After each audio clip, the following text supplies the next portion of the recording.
나는 보수미. 오늘도 보통의 하루는 시작된다. 누구세요? 어이 친구 뭐하고 있나 너? 너는 내가 전화할 땐 안 받더니 집 필요할 때만 전화하는구만? 아이, 미안해. 지난주에 가족들하고 여행 다녀오고 또 바로 출근하고 피곤해 죽겠다, 야. 에휴, 그래 고생했다. 이해한다. 뭐하냐? 한잔 중인데 밥이나 먹으러 가자. 내가 쏠게. 뭐 사줄 건데? 평양냉면 좋아하냐? 당연한 거 아니냐? 충무로에 가면 저 필동면옥이라고 있어. 거기나 가자. 거기 유명한 집이야. 나도 알지. 오케이. 그러면 12시까지 필동면옥 앞에서 보자고. 오케이. 배고파. 빨리 들어가자. 내가 알아서 주문할게. 여기 저 평양냉면 2개랑 제육 하나 주세요. 나 비냉 먹을 거야. 평양냉면 맛집에서 뭔 비냉을 먹냐? 너가 한동원이야? 한동훈이 맛있다잖아. 안녕하세요. 민주당 이재명 대선 후보는 최대한 신속하게 전시작전 통제권을 환수해야 한다고 밝혔습니다. 이후 하여간에 좌파 정권 들어설 때마다 꼭 저지랄이라니까. 아주 가관이다 진짜. 그래서 한동훈은 뭐래? 응? 한동훈이 가만히 있으면 안 되지. 한동훈이 찐보수 아니야? 그렇지 않아도 한동훈 대표가 전자권 관련해서 이재명 정부를 향해 강한 메시지를 하나 냈어. 내가 쉽게 풀어서 설명해 줄게. 전자권, 너도 대충 알잖아. 군대 갔다 왔으니까. 그치? 자, 전시작전 통제권. 전쟁 나면 누가 지휘하느냐, 그 얘기야.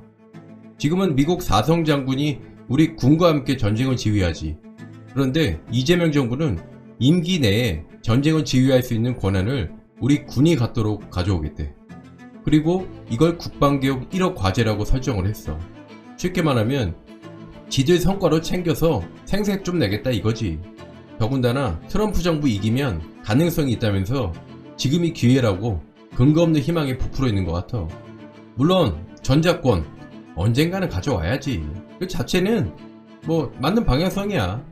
대한민국에 전쟁이 발발했을 때 우리 군이 전쟁을 지휘하는 모습을 상상해보면 얼마나 가슴이 웅장해지냐. 그치? 근데 문제는 시기와 조건이야.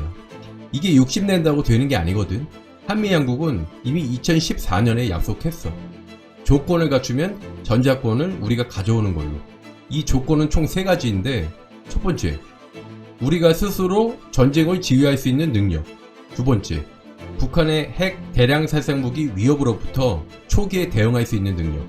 이걸 K체인이라고 하지. 그리고 세 번째, 주변 안보 환경이 안정적일 경우. 이 3가지 조건을 충족한다면 전자권 전환이 가능하다 이거야. 그런데 지금 이재명 정부는 저 조건들을 너무나도 안이하게 해석하고 있어. 과연 우리가 북중러 어느 한국과 전쟁을 치를 경우 스스로 전쟁을 지휘할 수 있는 만큼 능력이 충분할까? 아무리 우리 군이 수준이 많이 올라왔다지만 우리에겐 전쟁 경험이 턱없이 부족해. 더군다나 북한의 핵 위협을 조기에 탐지해 초기에 때릴 수 있는 K체인 능력을 우리가 충분히 갖추고 있다고 확신할 수 있어? 그리고 우리를 감싸고 있는 안보 환경을 한번 보자고.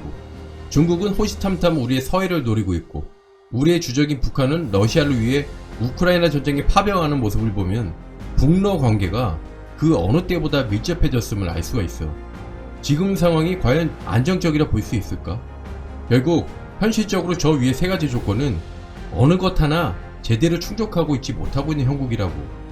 그럼에도 이재명 정부는 우리가 미국을 상대로 방산협력 같은 카드를 활용하면 미국이 정치적으로 판단해 줄 수 있다, 이런 꿈에 부풀어 있는 거야. 미국 입장에서 봤을 때 얼마나 어이가 없겠냐. 이재명 정부의 저런 감각을 가지고 안보를 논한다는 것 자체가 참 아이러니다. 그치? 자, 봐봐. 외교는 협상이지만 안보는 국민의 생명을 담보로 하기 때문에 절대로 사업하는 것 마냥 흥정할 수 있는 분야가 아니라고. 안보라는 분야는 한 번이라도 실수를 하게 되면 반드시 대가를 치르게 된다. 결국 미국과의 신뢰가 무너지면 물론이고 우리의 안보 자체가 큰 위기에 빠지게 될 수도 있어. 특히나 가장 중요한 미국과의 확장 억제 체계도 흔들린다. 여기서 확장 억제 체계가 뭐냐? 예를 들어 미국의 동맹국인 우리나라가 북중러 어느 한 곳으로부터 핵전력 등으로 위협을 받거나 할 때 미국이 나서서 우리나라가 위협받는 수준과 동일하게 우리를 위협하는 나라에 대응해준다 이거야. 그리고 전자권이 넘어간다는 건 단순한 문제가 아니다. 지휘체계가 완전히 바뀌는 거야. 지금은 우리가 요청하면 미군의 B1, B2 등의 전략폭격기, 항공모함, 핵잠수함 등이 같이 움직여. 참고로 며칠 전 이란 핵시설 때렸던 그 특이하게 생긴 전략폭격기가 바로 세계에서 가장 강력한 스텔스 폭격기, B2 스피릿 폭격기야. 어쨌든 전시작전권이 전환되어 우리가 지휘체계를 갖게 된다면 미국의 전략자산들은 우리의 지휘를 따르지 않아. 미국 전략사령부, 인도태평양 사령부로부터 따로 지시받게 되는 거지. 너무나도 당연한 프로세스 아니냐? 그리고 전쟁은 결국 속도 싸움에서 결정적인 차이를 만들어. 특히 해구상 같은 민감한 자산에 대한 우리 군의 실질적 접근권, 그게 제한될 가능성이 높지. 생각해봐, 해구산의 주인이 누구인지를.